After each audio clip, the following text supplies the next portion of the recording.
Moikka! Tervetuloa Gangakuurin YouTube-kanavalle. Mun nimi on Kaiska ja tää on Gangakuurin 3. jakso. Täällä mä höpisen pääasiassa neulehommista, mutta toisinaan myös muistakin hommista, kuten nyt virkkaamisesta ja joskus ehkä kehräämisestä ja ehkäpä myös ompelemisesta. Mä asun Helsingissä kumppanin ja 2 lapsen kanssa ja tällä kanavalla mä höpisen siitä, mitä mä oon saanut aikaiseksi ja mitä mulla on kesken ja mitä on ehkä suunnitelmissa. Nyt kun mä kuvaan, on sunnuntai-aamu ja mun oli tarkoitus käydä kuntosalilla, mutta sit mulla oli eilen jotenkin aika nihkeä olo ja sit mä mietin, että onko tuossa flunssa päälle. Ja päätin nyt sitten, että ei kannata lähteä turhaan kuntoilemaan, jos on yhtään epämääräinen olo, niin päätinpä sitten kuvata jakson, mikä onkin kiva, koska ensi viikonloppuna mä en ainakaan ehdi sitä tehdä, niin hyvä nyt sitten tänään saada kuvailtua. Lapset leikkii tuolla dupuilla, katsotaan tuleeko sieltä kovasti jotain ääniä, mutta ainakin äsken ne vielä kovasti siinä viihtyivät ilman mitään semmoista suurempaa rallia tai huutoa. Ja mulla on päällä itse asiassa ainoa valmistunut työ. Tämä on tää isoäidin 4 takki.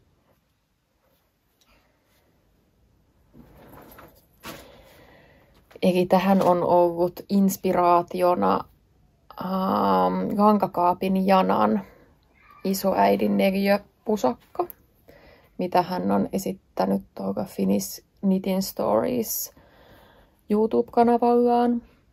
Ja mä ihastuin siihen ihan täysin, mutta mä olin hitusen ehkä tässä asiassa hitaasti lämpenevä. Että mä en ole virkannut pitkään aikaan. Ja mulla oli pikkasen kyllä ehkä kynnystä aloittaa virkkaamista. Mä en todellakaan muista, miten virkkaaminen tapahtui tai että mitä ne kaikki silmukat on, mitä tarkoittaa piilosilmukat ja ketjusilmukat ja pyyväät ja kaikki. Niin sitten oli ehkä vähän niin kuin kynnystä lähteä aloittelemaan, mutta onneksi lähdin, koska tämähän oli ihan tosi hauskaa. Tähän sai käytettyä hirvittävän määrän ihania jämäkankoja. Ja tää on tosi kiva päällä.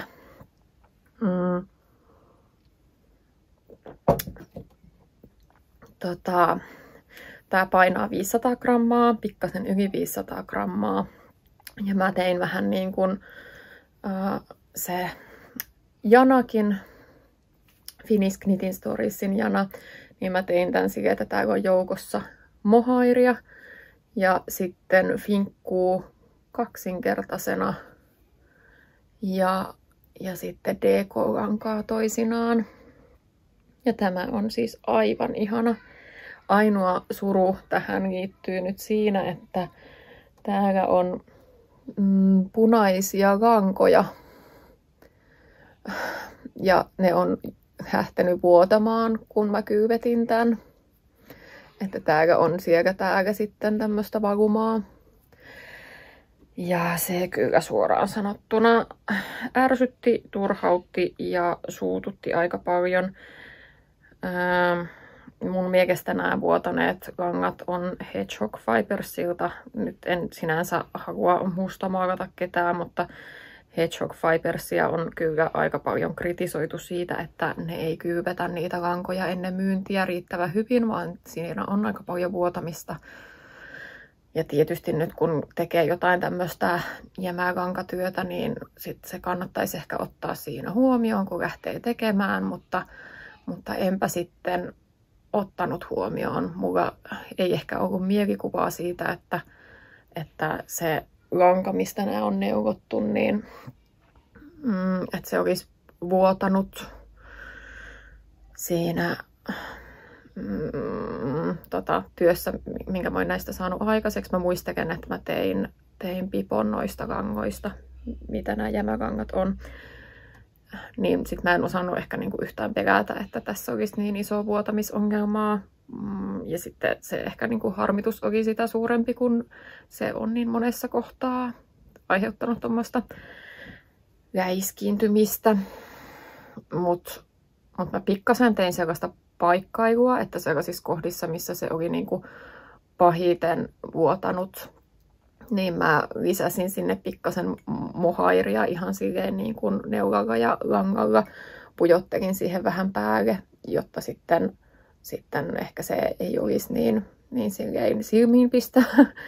Mutta sitten kun surullisena kaitoin tästä kuvia Discordissa semmoiseen neuroosiryhmään, niin siellä joku lohdutti, että ei sitä kukaan huomaa, tai että hän ei ainakaan siitä niin kuin kuvasta huomannut, että missä kohtaa sitä vuotamista oli tapahtunut, niin ehkä se nyt eniten häiritsee mua.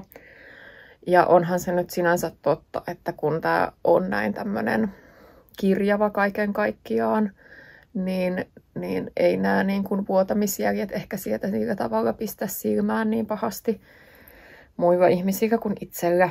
Ja paljon mä oon nyt saanut kehuja tästä pusakasta. Tää on ihan tosi lämmin ja tää on ihana päällä. Ja vaikka tää painaa 500 grammaa, niin ei ole semmonen olo, että olisi jotenkin liian painava tai että ei ole jäänyt sen takia käyttämättä. Ja erityisesti arvostin sitä, että miten paljon tähän on saanut käytettyä kaikenlaisia jämiä. Että mulla on tosi paljon ollut kaikkia semmosia mininyttösiä ja erityisesti mulla on ollut tosi paljon mohaireja. Mä oon Neuvojat ry:n neuvemiiteissäkin monta kertaa kysellyt, että mitähän mä voisin tehdä mohairiamista, joita on niin kuin mulla ollut paljon ja vajaita keriä, että mitähän niistä voisi tehdä, niin tää oli niin kuin täydellinen projekti käyttää niitä erilaisia mohairiamia. Ja kun mohairit kivasti muuttaa sitä pohjalangan väriä, niin sillä sai kivasti tehtyä eri ulkonäköä näihin eri ruutuihin. Mulla oli tavoitteena, että jokainen ruutu olisi erinäköinen ja mä uskon, että mä onnistuinkin tässä. Ei ainakaan ole pistänyt silmään, että olisi samanlaisia.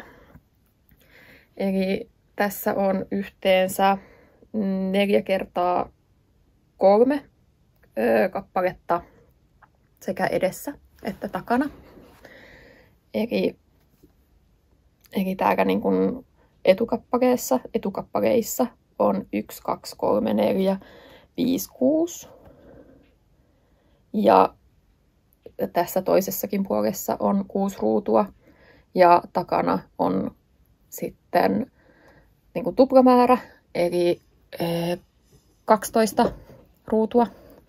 Ja hihoissa oli, nyt mun pitää miettiä. Siinä on yhdet vähemmän, eli 3x3. Siinä on 9 ruutua per hiha. Ja tosiaan mä yritin yhdistää näitä samanvärisillä langoilla. Mä puhuinkin viime jaksossa siitä, että katsotaan miten mulle käy, kun sitä mohairia oli jo aika vähän. No sehän loppui sit kesken. Mä mietin, kun tässä on eri hihoissa. No tosta ehkä saattaa nähdä. Näkeeköhän? Siinä on vähän eri värisiä nämä niinku yhdistämislangat. Eli tämä niinku reunimmainen rivi on niinku vähän eri sävyinen, että mä vaihdoin sit siihen eri mohairin. Mä päädyin, että mä en halua tilata lisää mohairia. Sitten mä tavallaan ylläpitäisin mun tämmöistä jämämohair-ongelmaa. Oli kivompi vaan sitten todeta, että ne on riittävän samanväriset ne mohairit. Ja jatkoin sit vaan tyytyväisenä sillä. Ja ei se kyllä pistä silmään. Paljon enemmän pistää silmään toi punaisen vuotaminen. Ja se vuotaminen sinänsäkin ärsytti, että jos mä olisin heti huomannut sen, niin olisin ehkä niin kuin pistänyt heti uudestaan kyypyyn, ehkä sappisaippuan kanssa, katsonut, että olisiko sitä saanut pois. Mutta mä tietysti huomasin sen vasta siinä kohtaa, kun se oli jo kuiva se takki tai melkein kuiva. Että mä en sitten enää ajattelin, että se on nyt niin kuin joko jämähtänyt siihen tai sitten ainakaan se ero ei ole niin merkittävää, että sitten voin laittaa sen pyykkiin, sit kun se on oikeasti pyykin tarpeessa. Niin katsotaan sitten, saanko mä yhtään liikkeekä sitä punaista vaikka sen sappisaippuan avulla, mutta en nyt kyllä pidättele hengitystäni sen suhteen. Mutta joskus elämä on tämmöistä. Ja tekemällä oppii. Mutta se oli tosiaan se mun ainoa valmistunut työ. Mäpä laitan tän taas henkariin. Muutama ihminen kyselikin viime jakson jälkeen, että mikä tää ihana puuhenkari on. Niin tiedoksenne, että tää on ostettu Paapilta. En ole varma, oliko se joku erikoiserä. Mutta mun mielestä nämä on ihanat nämä puuhenkarit. Mutta täällä on tuossa Stumble Dress. Stumble Dress on... Mitä tarkistaa? Mistä mä sen tarkistan? Helpoiten. Tosta. Lydia Morrowin malli, joka yhdistää siis paidan ja hameen. Ja meillä on tästä menossa yhteisneuvonta, joka on alkanut syyskuun alussa. Ja sitten siihen toivottiin lisää aikaa. Mä olin pohtinut, että riittäisikö maaliskuun loppu. Niin kuulemma se on vähän tiukka aikataulu, niin toukokuun loppuun jatkuu sitten tämä yhteisneuvonta. Ja mä oon jo näin pitkällä ensimmäisen mekon kanssa. Tätä on aivan ihana neuvoa. Kun yhdistää tonne uuden raidan, niin sit se innostaa. Raitatyöt on niin aivan ihania tehdä. Niin mä olen tästä kyllä tosi innoissani. Ja vaikka tää näyttää pieneltä, niin mä oon sovitellut sitä useampaan kertaan, että suosittelen uskomaan. Siinä ohjeessa sanotaan, että mittaa ympärys, valitse koko tämän mitan mukaan, tämän niin kuin upper bust mitan mukaan. Ja valitse sitten se niin kuin koko. Siis että mittaa tämä upper bust ja valitse koko sen mukaan. Eli ei siis tämän rinnan ympärysmitan mukaan, vaan tämän ylemmän mitan mukaan. Ja mua epäilytti tää tosi paljon, koska mulla on siinä melkein 10 sentin ero ton niin kuin upper bustin ja sen full bust mitan välillä, että uskallankohan tehdä tällä tavalla. Mutta onneksi uskalsin, hyvin toimii, se neuvos venyy ja tuossa tehdään rintamuotoiluja, mitkä sitten parantaa sitä istuvuutta.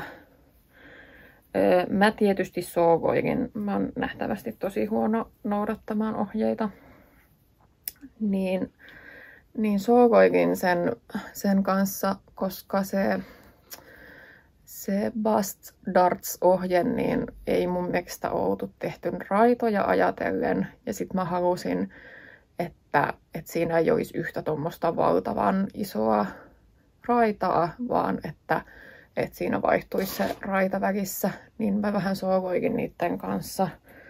Mä en ole nyt ihan varma, oliko tämä nyt paras ratkaisu ikinä. Olisi ehkä kannattanut jatkaa sitä Bust Dartsia enemmän tänne kainagoa kohti vielä. Ja itse asiassa, jos olisin ollut oikein fiksu, niin olisin tehnyt sen vähän alemmas, koska nyt tämä asettuu tuohon niin kuin rinnan korkeimman kohdan päälle, joten se on niin kuin aika siinä katseen kohteena, jolloin se sitten niin kuin ehkä kiinnittää enemmän huomiota, että siinä on tosiaan näin iso tämä ero, että mitä mä tän näytän. Että täällä on tämä leveä osa raitaa ja sitten se kapenee tosi paljon tänne sivulle. Mutta mä oon nyt sitä sovitellut useita kertoja päälle ja siis mä oon miettinyt, että ei se mua nyt sillä tavalla haittaa, että se on niin kuin ominaisuus tässä ja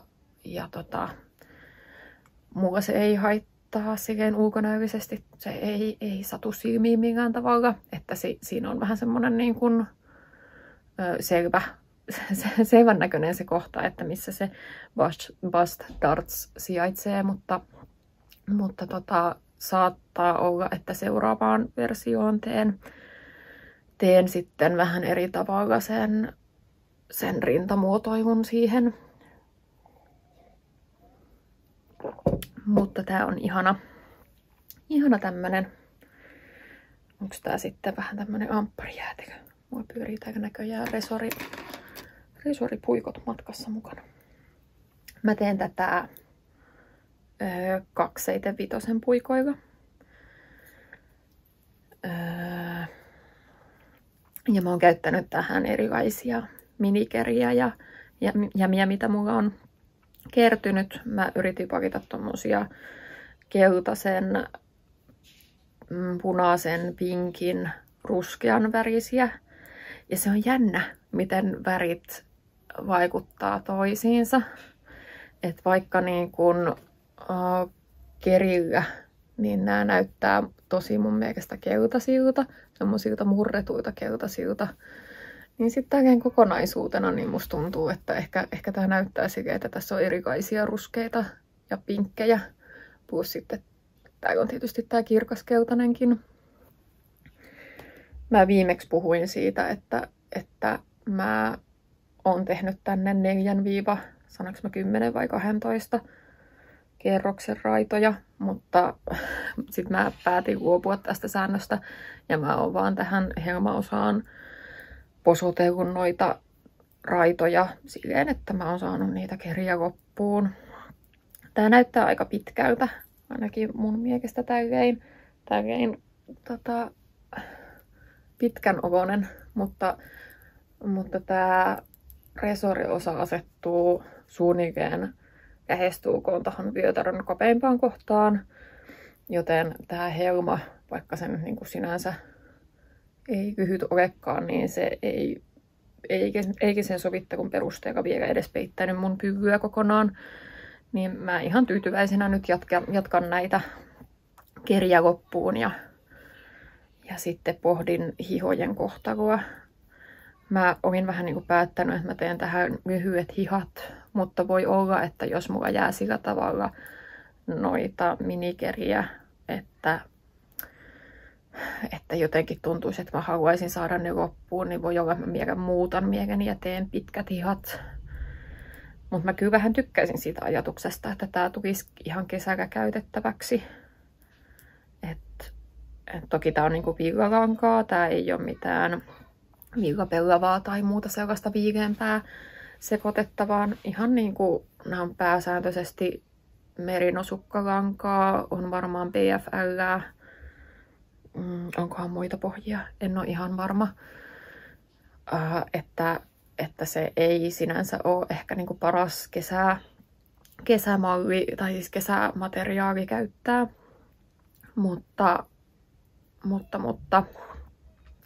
kun mä oon kuitenkin enemmän vivukissa kuin semmonen, että mä olisin tosi kuumissani usein.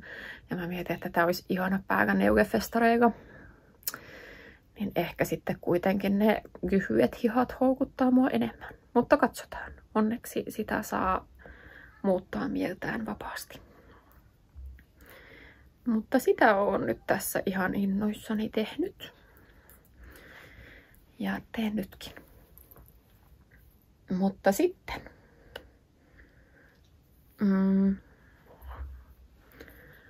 Täältä löytyisi mun Can-Can-hame. Tää on nyt laitettu kaapeleille, koska mä halusin katsoa, miten paljon tää venyy kastelussa. Että mä tiedän, miten pitkäksi mä tän teen. Niin tää on kaapeleilla ja tää on 2 kerroin.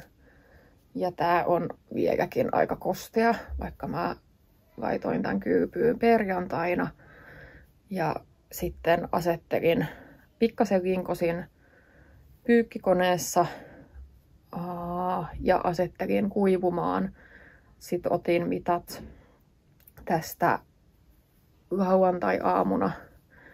Ja sitten totesin, että tämä on niin märkä, että mä laitoin sen vielä rinkoamaan. Sitten mä pidin tätä vielä vähän lattialämmityksen päällä. Ja nyt edelleen sunnuntai-aamuna tää on kyllä vielä niin märkä, että tätä ei kyllä huvita neuvoa. Mutta nyt tässä on kaikki frillat. Täällä on pituutta, no vähän nyt niin kuin mikä tavalla näitä frilloja suoristelee ja asettelee. Niin tää on joko 45 tai 50 senttiä. Ja sitten kun tää on kuiva, niin mun pitäisi alkaa tehdä päätöksiä, että kuinka pitkään mä aion jatkaa tätä tälleen suorana. Ja missä kohtaa mä aloitan tähän sit kavennukset. Mä oon tästä ohjeesta pikkasen teillekin kertonut, että siinä on langanmenekki ilmoitettu ihan täysin pieleen. Niin mä nyt voisin siitä pikkasen antaa oikaisevaa lausuntoa. Mä en ole ihmisenä mikään paras neuvomaan ohjeen mukaan. Mä ensinnäkin on tosi huono pitämään sitä ohjetta esillä, kun mä neuvon. Että sit mä päättelen aika paljon sitä, että mitähän tässä seuraavaksi tapahtuu.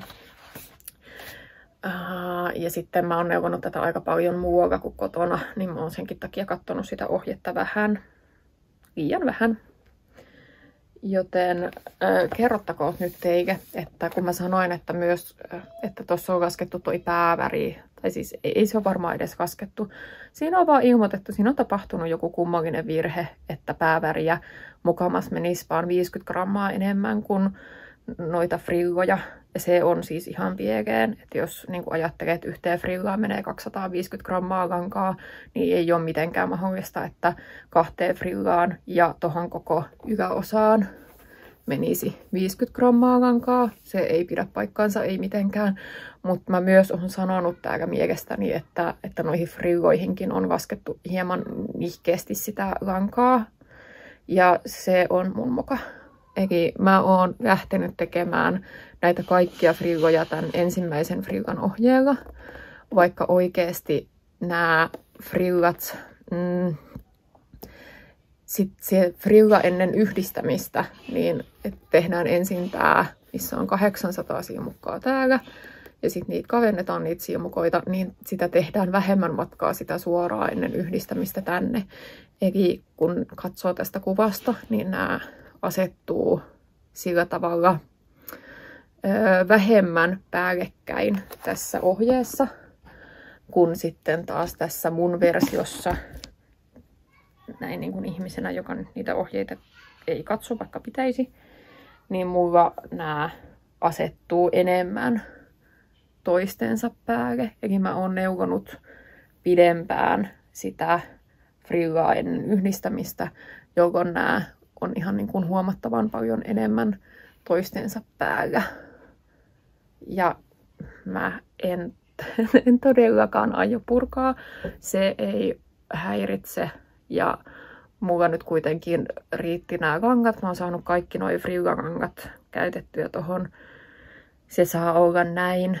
Mutta että se on niin kuin hyvä tietää tässä nyt, kun on näistä ohjeista teillekin sanonut, että lukekaa ohje toisin kuin minä, jos teette tämän hameen. Ja sitten toisekseen, että niihin frilla-lankamääriin voi luottaa, mutta tämä niin kuin pääväri, jota on siis nämä 2 frillaa, tämä alin frilla ja ylin frilla ja sitten tämä koko yläosa, niin sitä on ilmoitettu liian vähän. Sitten kun mä saan tämän valmiiksi, niin mä voin kertoa, että kuinka paljon mulla meni sitä lankaa. Sikäli jos muistan siinä kohtaa itsekään. Kaipa sen muistan. Toi ohje on silleen, että toi on lähes maata hipovan pitkä toi hame. mä googlen, että mä teen vähän lyhyemmän ihan sen takia, että mä kovasti uskon, että tää venyy käytössä, niin mä en haluaisi, että mä moppaan katuja kävellessäni, vaan että on hyvä, että se on sen verran lyhyempi. Ja mulla on ihanat sellaiset syyskengät, semmoiset pitkävartiset saapikkaat, vai miksikä niitä nyt sanotaan. Sellaiset nahkakengät, jotka niin kun, niin, menee tuohon niin melkein niin alle polven. Niin mä ajattelen, että tää olisi ihana käyttää niiden kenkien kanssa. Ja että näin ollen mä ehkä haluan, että tää helma menee vähän sen yli polvien. Ja sitten siinä on pikkasen semmoista venymisvaraa vielä, kun se helma varmasti vetää tätä painoa alaspäin. Mutta että se ei niin kuin missään nimessä pyrkiskään olemaan maata hipova. Mutta tästä tulee aivan ihana. Mä tykkään tästä tosi paljon. Ja tää on kyllä ollut kivaa sinänsä neuvoa, että vaikka tää on nyt sinänsä työkäs, niin nämä frillat kuitenkin aina neuvotaan erikseen ennen yhdistämistä, niin tätä on voinut kuljettaa monessa paikassa mukana. Ehkä mä voisin senkin kertoa tästä, että ohjeessa nämä frillat neuvotaan tasona, kunnes se on niinku näin pitkä. Eli siis tosi pitkä. Eli ohjeessa ne neuvotaan näin. Mä tein mun ensimmäisen frillan kohdalla tällä tavalla. Ja sit mä totesin, että ei ole järkeä neuvoa noin paljon nurjaa. Mä oon ihan hyvä neuvomaan nurjaa. Mä nyt vasta oon oivaltanut, että mä teen sen vähän eri tavalla kuin monet muut. Mua ei silleen harmita nurjan neuvominen, mutta ei silti ole järkeä neuvoa noin paljon nurjaa. Mä oon tehnyt vaan niin kuin muutaman sentin sitä frillaa aina tasona, ennen kuin sitten alan neuvomaan sitä pyörönä. Että teen vaan sen verran, että mä voin olla varma, että se ei ole kierteellä, koska purkaminen olisi kyllä tosi harmittavaa. Niin vain ensimmäisen frillan on tehnyt sillä tavalla tasona ohjeen mukaan. Mutta semmonen on Can-Can-hame. Eli nyt mulla on edessä ainoastaan ton yläosan neuvominen. Katson varmasti ohjeesta vähän sitä suuntaa antavaa mittaa, mutta siinä taisi olla jotenkin, no tietysti kun se on tarkoitettu tuollaiseksi pitkäksi hameeksi ja mallikin on varmaan paljon pidempi kuin minä ihmisenä, niin en varmasti tee ihan niin pitkälti ennen kavennuksia ja ajattelen, että teen varmaan enemmän kavennuksia kuin ohjeessa, että toi ohje taisi olla semmoinen one size fits no one -tyyppinen, että se on niin kuin yhden kokoinen ja sitten kuminauhaa kiristämällä sitä säädetään itselleen oikein kokoiseksi, niin varmaankin itse sitten teen vähän enemmän niitä kavennuksia siinä, niin saan siitä sitten jo valmiiksi vähän semmonen ehkä tukevamman ja ryhdikkäämmän, että ei ole pelkästään se kuminauha kuromassa sitä kasaan. Mulla on tosi kapea lantio, tai niin kuin varmaan moni muukin tunnistaa, että ei niin kuin löydä itseään noista vaatekauppojen mitoista, että on vähän niin kuin eri parisuutta, niin mulla on niin päin, että mä käytän usein, että yläosat saattaa olla vaikka L-kokoisia ja sitten housut saattaa olla S-kokoisia. Että ihan ajattelen, että kannattaa itsensä takia tehdä niitä kavennuksia siinä enempi. Muuten saattaa käydä sillä tavalla, että se on hirveän kurtuva se kuminauha. Mun pitää niin hirveän paljon kuroa sitä kasaa. Mutta sitten on kolmas vippi, jonka aloitin eilen. Tadaa! Teillä on tämmöinen pupu. Ja tämä pupu on Cynthia Walletin, mikäs tää oli? Bunny Odile. Miten se nyt sitten lausutaan se Odile? Ja mä aloitin tämän eilen lauantaina. Ja tässä on käytetty siitä Sega-neuleesta ylijäänyttä lenkkialpakkaa ja sitten Rekia Tweed-lankaa. Mä näytän ne langatkin. Eli tällaisia. Näissä Rekia Tweedissä on tämmöisiä ruskeita ja mustia tweed-nyppyjä. Ja sitten tää lenkkialpakka, niin tää on ruukenkehräämöltä. Ja sitä jäi mulla, mä en itse asiassa edes sit punninnut, että kuinka paljon mulla jäi tätä lenkkialpakkaa, mutta 2 tämmöstä, toinen vajaampi kerä ja toinen vähän täydempi kerä. Ja sit mä vaan päätin, että ne riittää. Ja varmasti riittääkin, koska mä oon saanut jo pään tehtyä ja pää taitaa olla se, mitä mä ajattelen, että mihin menee niin kuin ehkä suhteessa eniten lankaa, koska mun mielestä tää oli aika semmonen laiheliinipupu. Ja huomaan kyllä tätä tehdessä, että tämmöiset pienet yksityiskohtaiset neulehommat ei ole niin kuin mun vahvuus, mutta tää on silti tosi suloinen ja soma. Mä oon saanut tänne jo silmät laitettua paikalleen. Ja täällä on pieni nöpönenä, jonka olen tehnyt paremman puutteessa ihan ompelurangalla. Samoin kuin tuohon alle tommosen pienen suun. Ja tää ohjehan on silleen kyllä hyvin tarkka. Se on tosi pitkä ohje. Ootte varmaan kuullut muiltakin, jotka on näitä Cynthia Walletin neuleita tehnyt. Että ne on hyvin yksityiskohtaiset, ei tarvii sinänsä miettiä mitään.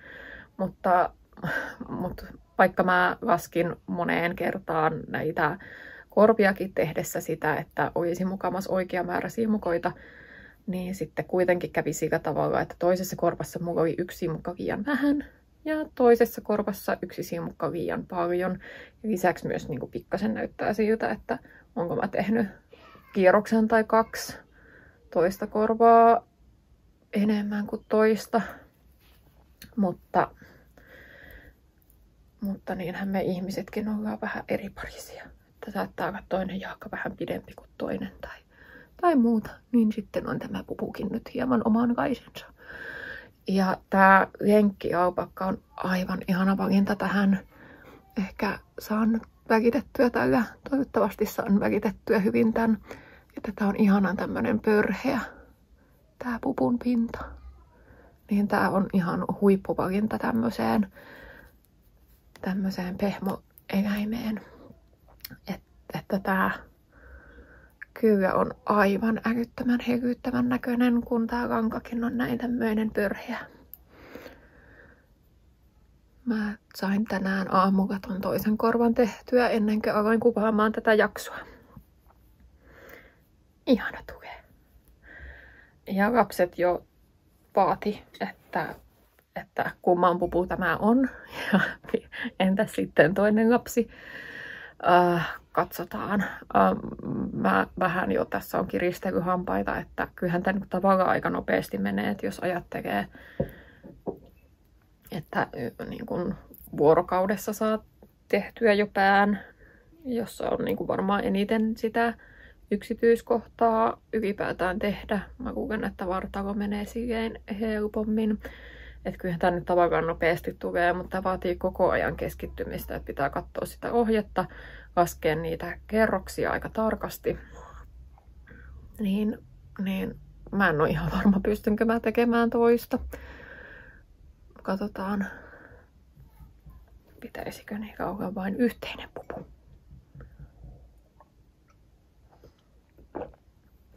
Mutta se oli mun 3. vippi. Muita ei nyt tässä hetkessä ole, että mitkä olisi edistynyt niiden yksien sukkien suhteen. Mä ajattelin, että saattaa olla, että kuitenkin puranne, mitä viimeksi esittelin. Mutta en ole vielä tehnyt päätöstä. Siellä ne on projektipussissa ja häpeää. Mutta suunnitelmista. Nyt vähän ehkä rapisee.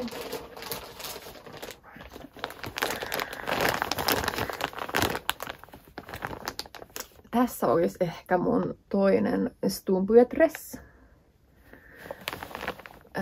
Instagramissa on nyt näkynyt ihania sellaisia viukuvärjättyjä Stumpyet-dress-mekkoja. Niin mä ajattelin, että olisiko tässä mun viukuvärjätty Stumpy-mekko. Tää on Hedgehog Fibersin tämmönen ihan niinku setti. Onkohan tää nyt ihan ostettu tämmösenä fade-settinä. Nää on niin kovasti kyllä feidaantuu keskenään. Nää on skinny singles, eli yksisäikeisiä vyyhtejä. Mutta koska mun syyttävä sormi nyt osoittaa Hedgehog Fibersta tosta tän virkatun taken vuotamisesta, niin mä mietiskelen tässä, että pitäisiköhän mun sitten ehkä kylvettää noi punaiset langat ennen kuin mä alan niistä neuvomaan. Että voinko mä nyt enää luottaa näihin, se olisi tosi... No ehkä se ei kyllä sinänsä niin paljon haittaa se vuotaminen, jos se vuotaminen tapahtuu muutenkin feidatussa takissa. No, sitä pitää miettiä. Ja joka tapauksessa en mä aloita uutta ennen kuin mä oon saanut ton toisen tehtyä. Ja ihan jo senkin takia, että mä ajattelen, että ehkä mä nyt lasken tämän rapinan pois. Mutta nyt vielä kerran näytän. Ihana setti. Ups. Niin.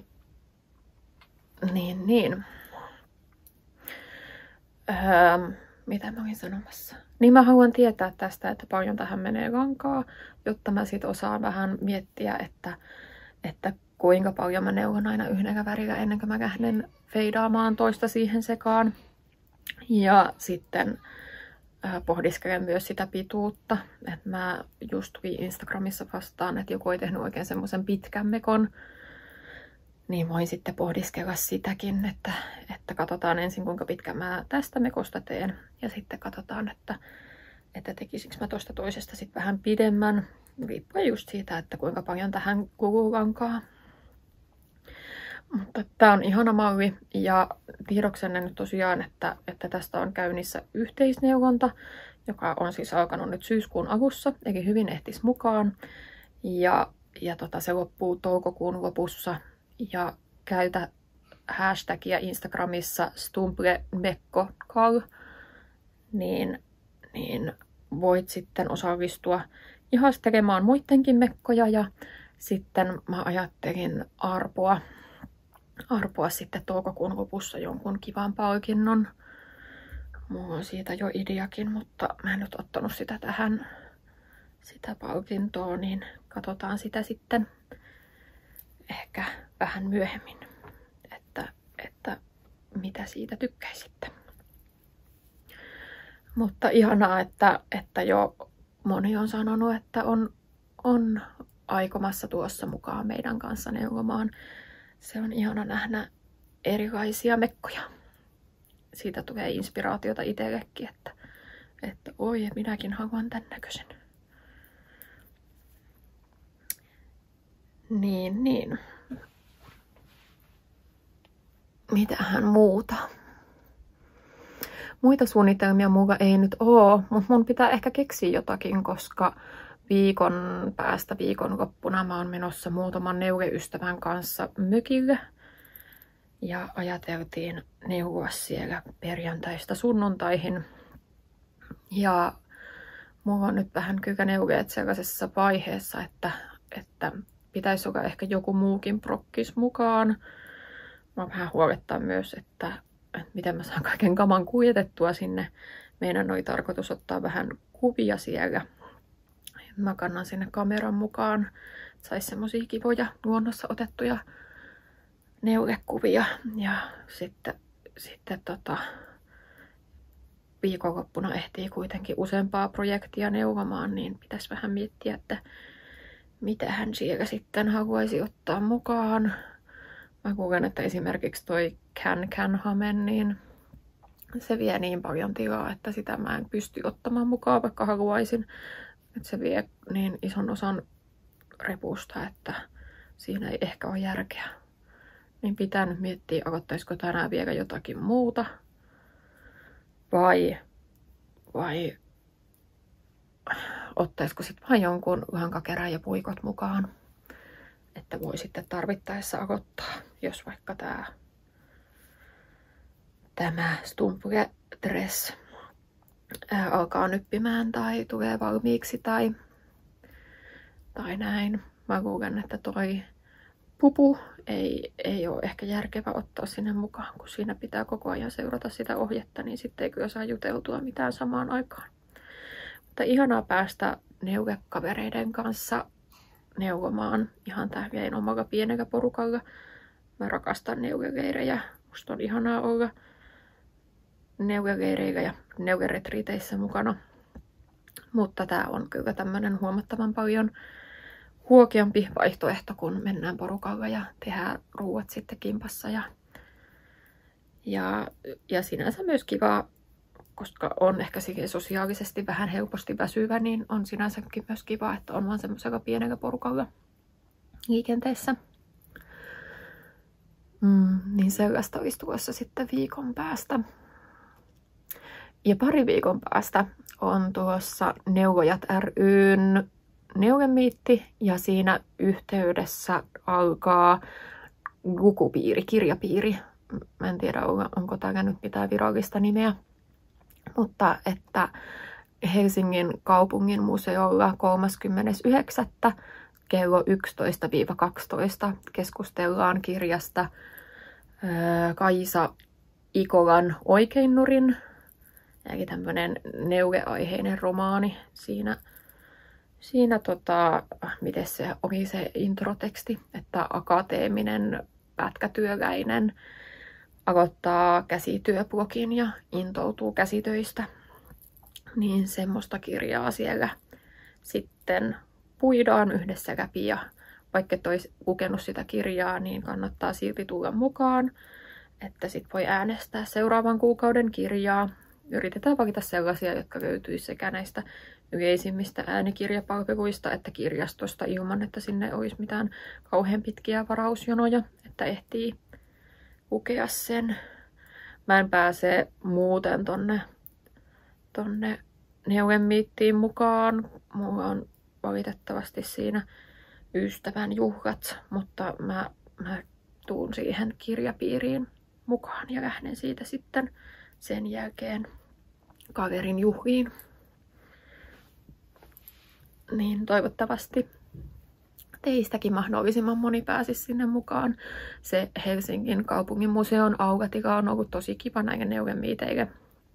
Että ne on mukavat ne tuolit ja se on tosi viihtyisä. Ne sanookin siellä, että se on vähän niin kuin semmoinen kaupungin olohuone, se aukatila. Ja ne on niin ystävällisiä ne kaupungin museon työntekijät. Siellä on ollut jotenkin aina semmoinen tosi tervetullut olo olla. Että jos et ole aikaisemmin tullut mukaan, niin tuu ihmeessä nyt. Nyt on hyvä hetki tulla mukaan ekaa kertaa. Ja kun kirjapiiriä ei ole aikaisemmin järjestetty, niin siinä ollaan kaikki mukana ensimmäistä kertaa. Ja siitä jatkuu sitten se tavallinen neuvemiitti, kuukausittainen neuvemiitti 12:3. Joo. Mitähän muuta kuuluu? Tosiaan on ollut vähän semmonen jännä flunssainen olo. Meillä on ollut kaikki perheenjäsenetkin vähän vuorotellen kipeänä. Ei onneksi mitenkään pahasti, mutta silleen jotenkin koko ajan tuntuu jotain nuhaa ja yskää kiertävän. Ja koiranpentu kasvaa. Koiranpentu ei ole siis meikä vielä, mutta siitä tulee aina viikoittain kuvia. Ja nytten löysin Instagramistakin sen kasvattajan tilin ja on sieltä käynyt katsomassa semmosia videoita, missä 8 pentua touhua siellä hirveällä tohinalla. Niin odotan kyllä, että muutaman viikon päästä, onko siitä 2 viikkoa enää? Todennäköisesti, ei 3 viikkoa. joo, siinä niin kuin lokakuun alussa niin on meille todennäköisesti tulossa sitten se pentu. Tai siis on tulossa pentu, mutta en ole ihan varma siitä tarkasta päivästä, että koska se sitten tarkalleen ottaen luovutetaan. Enkä tiedä vielä tarkasti vieläkään, että mikä pentu sieltä tulee. Sieltä tulee joku, mikähän lie luonneanalyytikko, niin analysoimaan ne pennut. Ja meikä tulee sitten sijoituskoiraksi se, niin me saadaan semmoinen kuulemma hyvin keskivertopentu. Että siis mä kysyin tästä erikseen, että mistä sen tietää, että koiralla on hyvä luonne tommosena pentuna, niin jalostukseen, mitä asioita siinä niin kuin arvioidaan, niin kasvattaja vastasi, että semmoinen hyvä koira jalostukseen on semmoinen hyvin keskiverto, että ei ole ihan kaikista rohkein, mutta ei myöskään arin ja tällä tavalla, niin siinä pentuessa on 3 urosta, niin niin onko se sitten niistä kaikista keskiverroin, jolla ei ole mitään terveyshuolia, niin on tuossa sitten meille. Tämä on yllättänyt tosiaan, kun meillä on lapsena ollut koiria, niin silloin mentiin kasvattajalla käymään ja sitten varmaan valittiin lähinnä se koira, joka tuntui niin kuin tulevan ensimmäisenä syliin tai olevan silleen sosiaalinen tai kiinnostunut meistä, niin sitten se oli aina se niin kuin jotenkin meidän valinta niillä kerroilla, kun meidän koira oli tuossa. Niin tämä on nyt vähän erilaista, että joku luonneanalyytikko sanoo, että tämä on hyvä koira teille. Mutta toki niin kuin meidän kohdalla vähän nyt sitten silleen eri, kun se on tuossa sijoitukseen, niin siinä ajatellaan sitten muitakin kuin meidän luonteiden mätsäämistä. Mitähän muuta? Ihanaa, kun on syksy tullut. Mä nautin syksystä. Siellä nyt itse asiassa sataa vettäkin. Toivottavasti tämä ruutu ei nyt mene kauhean pimeäksi. Tuntuu, että yhtäkkiä vähän niin kuin olisi valot mennyt pois päältä. Siis, että täällä ei ollut valoja, mutta äsken paistoi aurinko. Ja nyt tulee kaatamalla vettä taivaalta. Mutta se ei haittaa mua. Mä nautin syksystä. Ja nyt kun mulla on sähköpyörä, niin musta on ihana mennä töihin pyörällä, vaikka olisi vähän sateista tai tuulista, kun ei tarvii sitten ihan vaan niin kuin reisivoimin mennä niitä ylämäkiä, vaan voi käyttää sitä kaasua avusteena. Niin mä nautin siitä, kun voi katsoa sitä vuoden ajan muutosta pyörämatkalla. Katsoa, kun lehdet muuttuu joka päivä vähän enemmän keltaiseksi ja aamut vähän kylmemmäksi. Ja mä nautin semmosista aamuista erityisesti, mitkä on kuukaita ja vähän usvasia. Musta on ihana pyöräillä. Ja syksy on muutenkin semmonen niin kuin hyvä aika vuodesta. Jotenkin on jäänyt itselle se, että syksyisin alkaa harrastuksia ja tietysti lapsena just oli aina joku uusi luokka tai nuorena saattoi olla uusi koulu tai aloitti sitten opintoja silloin syksyisin. Niin sitten siitä on jäänyt semmoinen hyvä fiilis syksyistä, vaikka nyt ei tietystikään ole semmosia ollut enää moneen vuoteen, kun on ollut lähinnä töissä. Tosin kyllähän mä nytkin opiskelen ja on nekin opinnot alkanut syksyllä, mutta siitä on nyt pari vuotta aikaa. Joo. Oikohan mitään muuta asiaa, mitä mä halusin teille kertoa? Ei varmaankaan, mutta olisi tosi ihana nähdä teistä mahdollisimman moni siellä kirjapiirissä. Ja tietysti sen jälkeenkin me yritetään pitää niitä usein aina kuukauden viimeinen lauantai. Nyt oli kyllä vähän puhetta, että lokakuussa kuun viimeinen lauantai, niin silloin taisi olla Hiivatehtaan lankamarkkinat. Toivottavasti mä en nyt muistele omia, niin joku neuleaiheinen tapahtuma oli silloin lauantaina, ja me ajateltiin, että ei pidetä niin kuin päällekkäistä tapahtumaa. Että silloin todennäköisesti pidetään sunnuntaina. Varmistetaan siitä vielä se tila ja laitetaan sitten mainosta Instagramiin.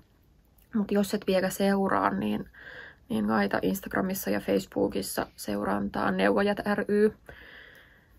Ja mun nimimerkki taas on Purgnau. Niin kiva, jos muakin siellä seurailet. vähän vaihtelevasti sinne jaan juttuja.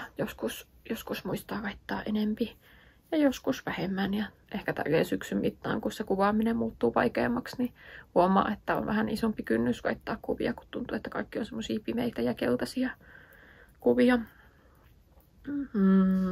Mutta yritän siitä siinä asiassa tsempata, kun on mun mielestä ainakin ihanaa katsella aina, että mitä muut ihmiset neuvoo.